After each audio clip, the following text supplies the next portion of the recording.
Well, I have a craving for a dang quesadilla from Taco Bell. I'm sure you've had this before. If you haven't, and this is your first time making it, just stick with this. Don't go to Taco Bell. You don't have to try the original. Because trust me, while the original tastes great, the bloat that comes from the original does not taste great. But that doesn't mean we can't go ahead and buckle up, Live Más, and Yo Quiero Taco Bell. And to start the Live Más, we need to make a tortilla. I'm going to use my recipe from my enchiladas video I did a few years back. Super simple, 3-ingredient tortilla. But the way I do it, it adds some good texture to it, which is kind of lacking whenever you make a carnivore tortilla. Because most of the time, whenever you see those, they're either just cheese or they're just pork rinds and eggs, which the just cheese is fine. It's just kind of gross after a while. And the pork rinds and eggs is closer to a bread than a tortilla.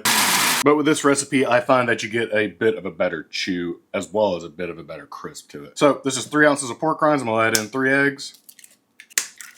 And then about 2.5 ounces of this low moisture mozzarella. Just break it up in there. It's going to incorporate as it blends. And don't forget, you can always do this with a blender, but if you do, just make sure to pulse, stop, and then scrape down the sides and just keep doing it. It's going to be a few more extra steps compared to this, but I think it'd be well worth it if you don't feel like going out and buying a food processor. Just go ahead and blend that on low for a couple minutes, just until everything's incorporated.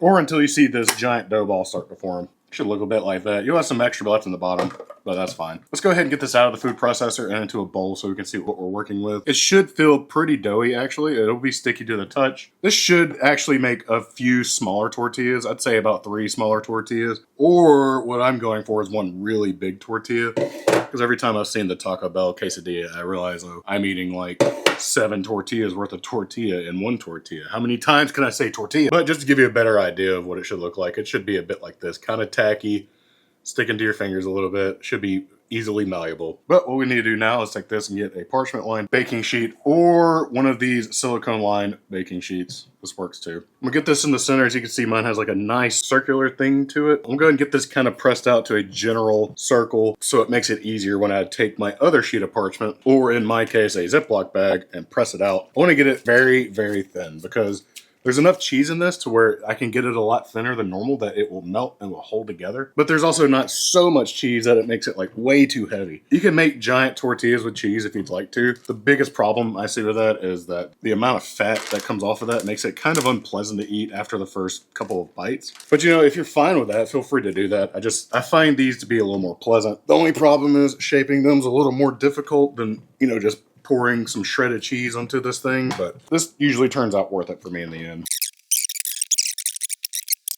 And what you should be left with is this giant tortilla. I don't have the biggest hands, but still got man hands. They're still pretty big. So once we're at this point, I'm gonna go ahead and throw this in the oven at 350 degrees Fahrenheit for roughly 5 minutes, or until it's starting to come together like this. I don't want this to cook all the way through. Like it's definitely cooked, but you can keep this going and keep dehydrating and caramelizing. I want it to be malleable when I go to fold this over later, so I'm gonna keep it just like this. The next thing that we need to get done is cooking the chicken. So I have 2 boneless, skinless chicken thighs. I will be cooking these in the air fryer. If you want to go ahead and preheat yours to 375 degrees, feel free. I'm gonna season these up with my taco seasoning taco shake from my company, Carnivore Companion. Just sprinkle it generously. But again, if you don't want to use my seasoning, I'll leave a super simple taco seasoning recipe down below. Once they're seasoned up, throw them into the air fryer or into your oven at 375 degrees Fahrenheit for roughly 13 to 15 minutes, or until you've reached an internal temperature of about 170 degrees Fahrenheit. And while the chicken was cooking, I went ahead and made a copycat version of Taco Bell's jalapeno sauce they put on the quesadilla. 2 tablespoons of sour cream,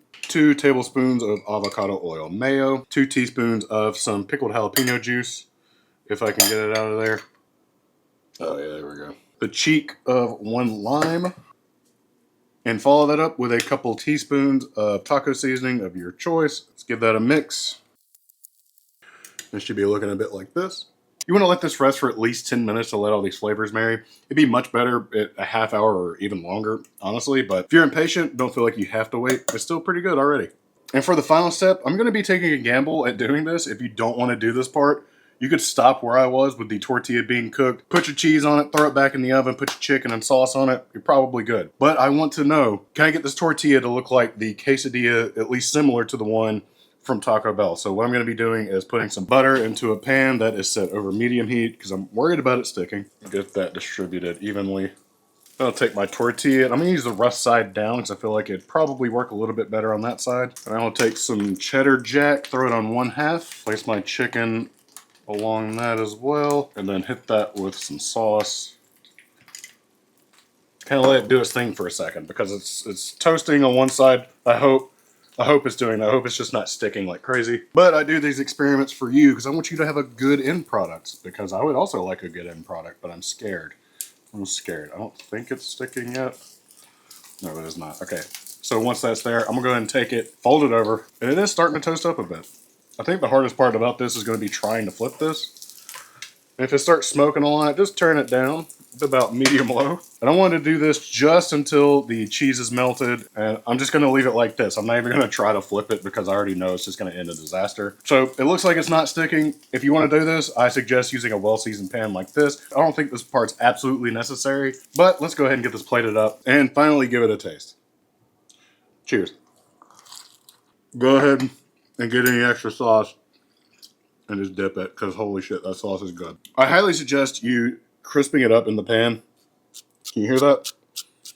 That actually got quite crispy. It is actually very nice. It's a pleasant texture. The star of the show is this sauce. It's really good. It complements everything well. The heavily seasoned chicken obviously has the same seasoning, so that it makes it a good combo already. But with this being a carnivore version of it, then the crispiness coming from this tortilla alone, it's just a nice experience. It's taking away my want for this actual thing in the restaurant, and that's all I really wanted. And I'm gonna go eat it. You should go eat one too. Why not? You should.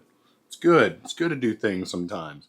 Hey, so you made it to the end of the video. Just want to say thank you so much for watching. If you really enjoyed this, please give it a like and subscribe to the channel. And if you're interested in supporting the channel, the best way to do so is going to CarnivoreCompanion.com. There, we sell seasonings with no BS ingredients in them whatsoever. You can use the code CarnivorousChef to save 15% off your next order. And if you sign up for our email list, you'll be the first one to know about new deals and offers. But that's about it for me. See you on the next one.